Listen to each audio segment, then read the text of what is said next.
The Rippaverse does it again. Their flagship hero, Isom, reaches the conclusion of his first story arc, Ill Advised, in the third release in the Isom line. And I cannot wait to tell you about it. This one is one for the ages.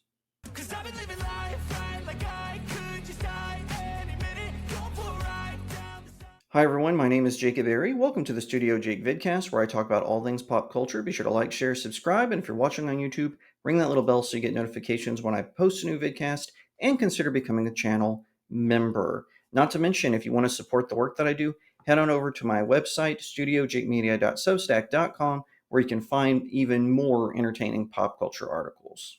By the way, if you hear any construction noise in the background, one of my neighbors is doing work. I don't know what's going on there. Well, it's true. The third issue and the finale of the ill-advised arc has been released by the Rippaverse. Fans got their comics over the weekend. I got mine Friday night, and I read it throughout the weekend and had a great time. Now, as per usual with my Rippaverse reviews, I'm going to read my review on my website and then give my thoughts. Now, I will give a spoiler warning, not because I'm going to intentionally spoil anything, I'm going to avoid it as much as possible, but just in the course of me talking about the story, it will have spoilers, however minor. Reading from my website, Isom is the debut title for the Rippaverse. The third issue brings the ill-advised arc to its epic conclusion. It is written by Eric July and drawn by artist Cliff Richards with colorist Sebastian Chang.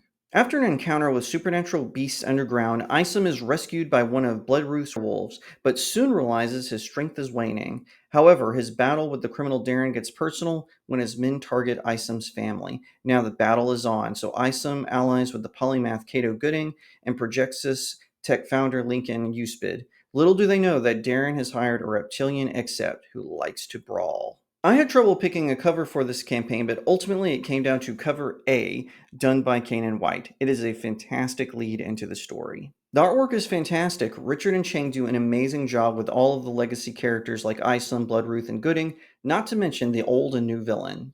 The artwork is fantastic. Richard and Chang do an amazing job with all the legacy characters like Isom, Bloodruth, and Gooding, not to mention the old and new villains. Where the excellence truly lies is with the action sequences. I do not want to give away spoilers, but there is a final fight in a burning industrial park that is incredibly well drawn. As for the story, this is an excellent conclusion to the debut arc of the Rippaverse. We have seen Avery Silman struggle to rescue his sister and niece from a dangerous man, leading to meeting new allies and making new enemies, plus becoming the hero Isom once again. It has been a wild ride, and I was there from the beginning. Seeing this arc come to an end in such a bold way was so satisfying. I did think that Isom's sister and niece should have had a cameo since they were at the start of the arc, but it shifted to his parents. I did like his mom and dad, they were great characters, but the first family members who motivated him to become a hero again should have also been there. Aside from that, as a Rippaverse fan, I had a fantastic time. This is a solid conclusion and left me begging for more. I would love to see a crossover book with Isom, Bloodruth, and Gooding where they challenge the Alpha Core. That would rock.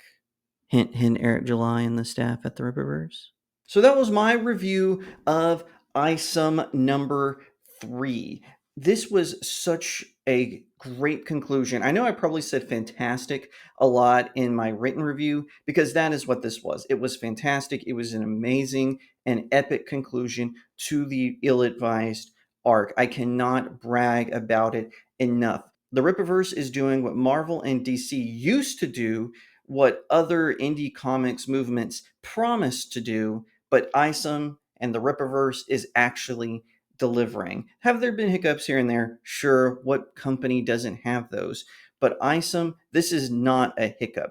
This is an incredible conclusion with a dynamic cover. And by the way, if you're like, hey, I'd like to check out some of the other covers are just as amazing. I just went with Kanan White's because in my mind, the Kanan White cover just translated better, but that is completely a personal opinion. The other covers are just as good, so get whichever one you want. I just went with this one because look how sleek it is. I got this glossy edition, which is really, really cool, and I have to say, I had such a good time reading it. This is an incredible story. We also have the return of some old characters from Isom 1. So this giant thug here, he was one of the adversaries that Isom first encountered in the first book. We also meet this new reptilian Except. He plays a huge role in the story, and he is a very compelling villain, I have to say. Now, check out this artwork. Check out these colorings. This is fantastic work. It is high quality. The printing is fantastic. It is binded so well. Even the side binding is neat. And, the back is kind of simple. You just kind of see Isom, being contemplative, and it gives you a description of them. One of the things I also like about the Rippaverse is in every comic, they always put their company ethics. So what do we have? We have respect the customer, canon and continuity, a comprehensive timeline. So they're doing it more manga style. They're not going to bog you down in constant reboots and rehashes of the same characters. They are going to go at it full force, and I look forward to it. And like I said, I would love to see a crossover where Isom, Gooding, and Bloodruth, maybe Yaira and the Horsemen as well, take on the Alpha Core. I think that would be a really cool versus bonus. Rippaverse, feel free to take that idea or to reach out to me if you'd like me to write it. Anyway, I think that this is a fantastic book, and I look forward to more. Now, one last thing I wanted to touch on is a lot of Rippaverse haters were trying to say that Eric July had lost the rights to the name Isom. Some of his trashier retractors tried to get this ministry to sue Eric July, which was very unchristian of that ministry, by the way, because they were called the International School of Ministry, which the acronym spells out Isom. I hate to break it to that ministry and to the detractors. That's not how copyright and trademark work. Isom in this case is his name. It's not an acronym. Well, then shortly after, Eric July released a statue of young Isom, which is how he appears in flashbacks in the comics. And so his detractors were going, "Oh, see right there, he's calling the first statue young Isom, young Isom, young Isom, so he lost the rights." Well, they were proven wrong, because as you can see, Isom is still his name. It's not young Isom. His name isn't changing, and they settled things with the ministry amicably, from what I hear. So that's really cool. That's really good, and I'm glad to see that they all worked it out. And I look forward to even more releases. I look forward to the new Isom storyline. I look forward to him meeting new characters, encountering new enemies, and allying with other heroes. There is so much going on in the Rippaverse, and I can't contain my excitement for it. Now, if you're kind of like, "Hey, Jacob, I don't really want to get involved with the third issue," no worries. Go to Rippaverse.com. They still sell the first two issues. I know a lot of indie comic creators, they kind of want to create sparsity for the release. Oh, just get it right now. And listen, no shade at that. I certainly support a lot of those campaigns. I have frequently. Rippaverse doesn't do that. They do pre-order campaigns and then release it to all of the buyers. It is a really good model, and it's a different model from indie crowdfunding. And like I said, I have supported indie crowdfunding. A lot of them, and again, no shade, this is just their model. They prefer to do it and create a little bit of scarcity, so it's more of a collector's edition. Rippaverse will tell you, "Hey, this version is a collector's item. This version is this version is that." And it's really cool of them, I think. I really enjoy what they do and how they do it. And I look forward to working with more of their pre-order campaigns. I think it's going to be fun. And I can't wait to see what happens when the Isom 4 pre-order campaign launches.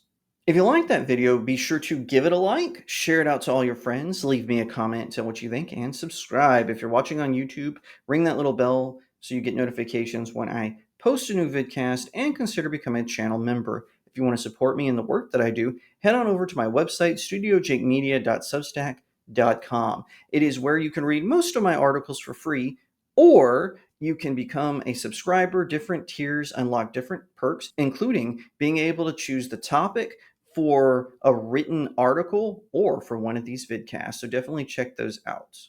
Another way you can support me is by heading over to my website and going to the conveniently titled Buy My Book section. It's where you can find links, especially to Amazon, to my 4 novels. I think you will enjoy all of them, so pick up one or all four and leave me a 5-star review wherever you buy it from, whether it be Amazon and Barnes & Noble. It really helps out indie creators like myself. Once again, thank you so much for watching, and I'll see you next time right here on StudioJake.